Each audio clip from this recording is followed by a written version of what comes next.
Today we're going to talk about the proper way to use your 20s in order to reach your long-term goals in your life in a way that's very counterintuitive to the way that our culture would have us use our 20s. Here we go.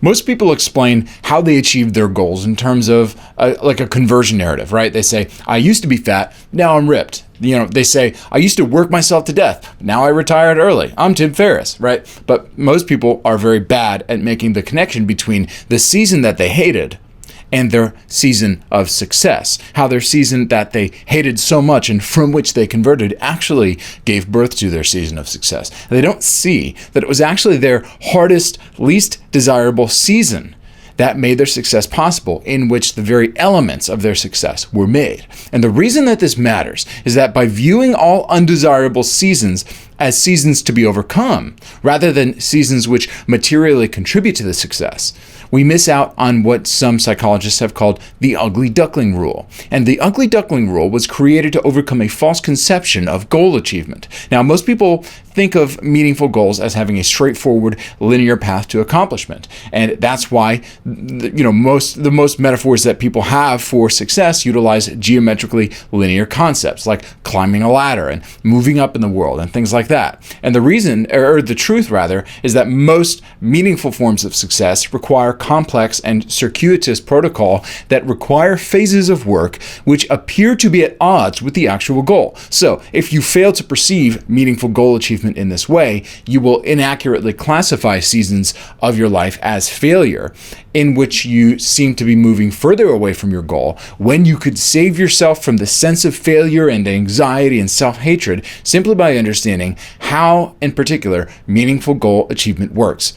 So, for example, I do freelance fitness coaching on the side, and people want to know how to have a body like my body. I'm no Arnold Schwarzenegger, but I've been involved in fitness for a long time, and people who are out of shape often have very modest goals, and they're meaningful modest goals. And the honest truth is that losing fat is much, much easier than gaining muscle. And it doesn't even matter what your body type is. Losing fat is much easier than gaining muscle. So you can radically change your body fat percentage in 3 months, especially if you're not regularly active. But if you want to build muscle to show off once you lose fat, that takes a lot of time. It takes years.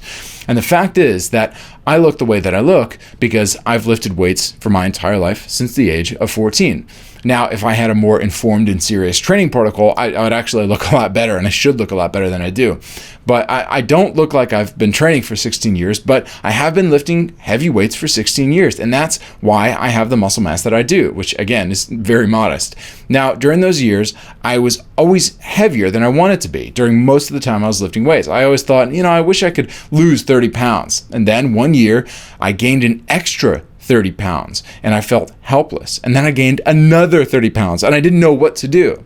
And then when I figured out how to lose weight effectively and quickly, I achieved a six-pack for the first time in my life, and my decade of lifting weights was paying off in the form of an impressive definition and musculature underneath that fat that was being revealed for the first time. So you have to be fat, essentially, to build muscle. And at the very least, you have to be willing to gain fat in order to build muscle. So stay with me here. Again, this isn't a fitness episode. This is just an analogy, right?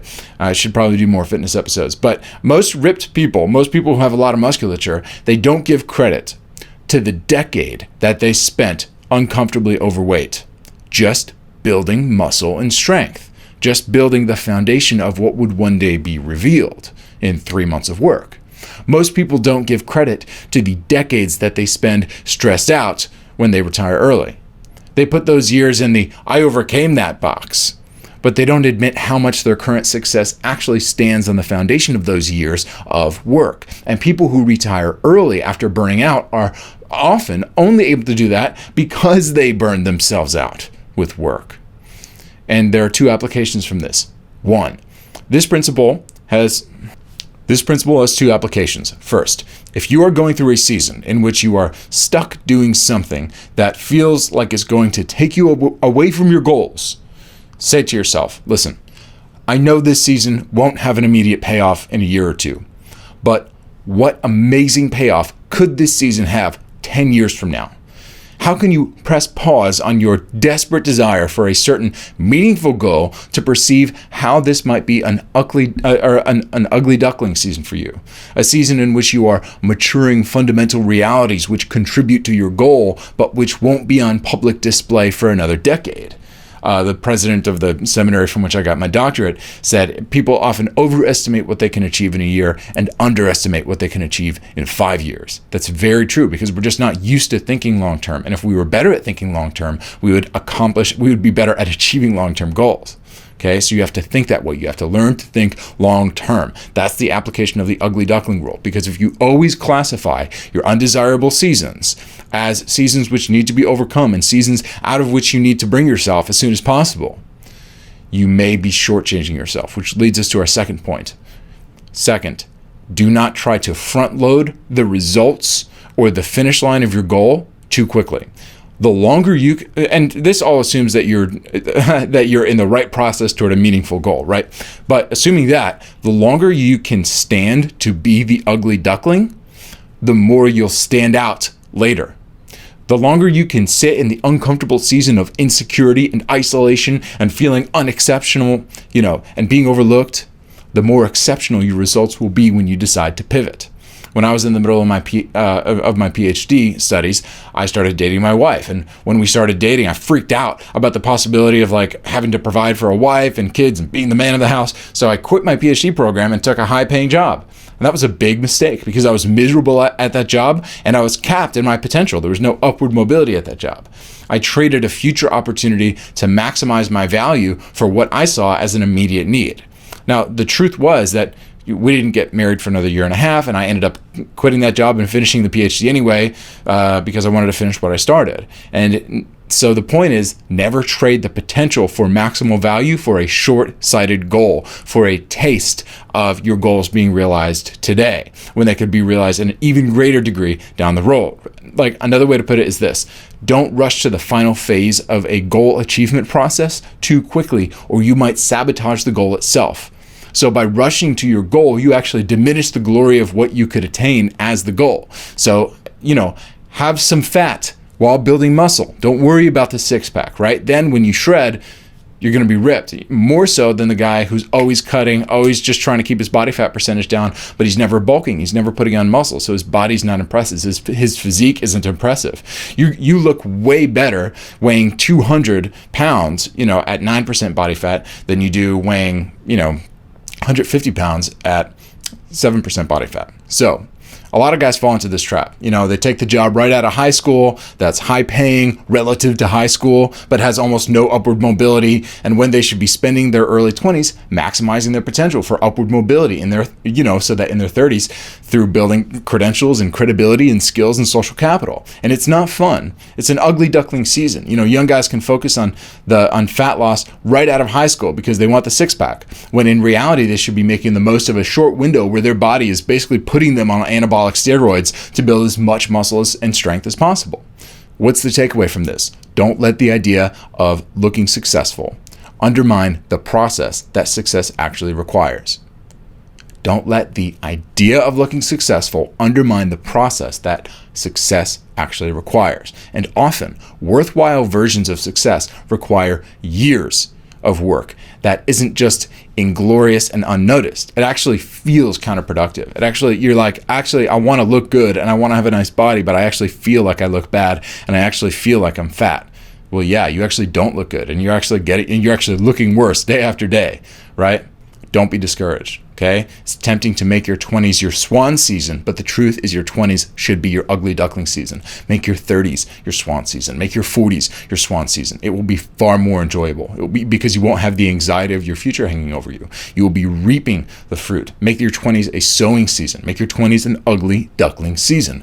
Don't be discouraged if you're in your 20s and you feel like a failure because you don't have the outward signs of success. As long as you have momentum, as long as you have a goal, as long as you're on track, that's what counts. Just make sure you're on a calculated, proven, strategic path of success that will reward you down the road. Now, I don't want people who are, they're working in coffee or they're bartenders and they're not in school and they're not, adding value to their lives at all to hear me say, hey man, you're cool. It's okay not to make any money. It's not, it's okay to in your 20s not know what you want to do. quite the opposite. You need to figure out what you want to do in your 20s so that you can begin that ugly duckling season in a trajectory and on a path that is actually rewarding and that actually takes you somewhere you want to go. A lot of people waste their 20s, right? And it turns out to be their ugly duckling season, and there's no swan season coming. Their life is an ugly duckling season, right? So make sure that you don't want to front load all of the success and benefits of life into your 20s, because it will shortcut an opportunity for you to work and to build unseen fundamental realities which will unveil themselves later as fruit of your work. But on the other hand, you don't want to mistake misery for meaning. You don't want to mistake the fact that you're suffering for the fact, well, someday the season's going to be over. It may not. It's okay to have an ugly duckling season. Your 20s should be an ugly duckling season, but they should be calculated. They should be strategic. They should have a specific goal in mind that will be able to yield benefits for your family and for yourself in the future. Okay? That doesn't mean you should waste your time pursuing worthless hierarchies, right? If you're a coffee barista, your goal should be to not be a coffee barista anymore. That should be one of your goals, especially if you want to start a family. It's a terrible idea to try to make a career in coffee. You should only pursue worthwhile goals in contexts that can repay your work with value. The ugly duckling rule only works within ladders of success that can offer valuable rewards. Otherwise, you'll remain an ugly duckling forever. The reward will never come. But assuming you're pursuing something worthwhile and there is a precedent for a large percentage of people who put in the work being rewarded with your desired outcome on your path, then sit in your ugly duckling season as long as possible. Sit in it. What may look like failure for the next 5 years, what may look undesirable as you look at all your friends on Instagram, traveling all over the world, taking pictures, taking selfies, having fun, going out to dinner, buying lots of things, going into credit card debt, right? That looks super fun. And it feels like a failure to live a boring life and to drive a beater car and to save money and to invest in a Roth IRA. That all sounds boring. And to start school over when you realize, oh, all my degrees are worthless. Now I have to reapply in another field that I don't even know if I want to be in, but it's more, all of these decisions feel like failure. But if they're strategic and they're calculated and you can see the way that they pay off in 10 years, go for that 10-year goal. Settle for that ugly duckling phase. Do not settle for front-loading all the benefits and all the goals that you wish you had now. What may look like failure for the next 5 years will actually flip into an enduring victory in 10 years if you are strategic enough and calculated enough, and most importantly, disciplined enough to make your 20s your ugly duckling season, which you ought to do. So remember these 3 takeaways. Think 10 years out, not 3 months out. 2, don't rush your goal. Be patient with your season. 3, make sure the path you're on has a track record of rewarding a majority of the people on that path with exactly what they wanted when they started the path. In other words, don't double down on an ugly duckling season in a high-risk, low-reward avenue like professional theology or some such nonsense. Remember, think 10 years out, not 3 months out. Don't rush your goal. Be patient with the season. Make sure the path you're on has a track record of rewarding those who take the path with exactly what they wanted.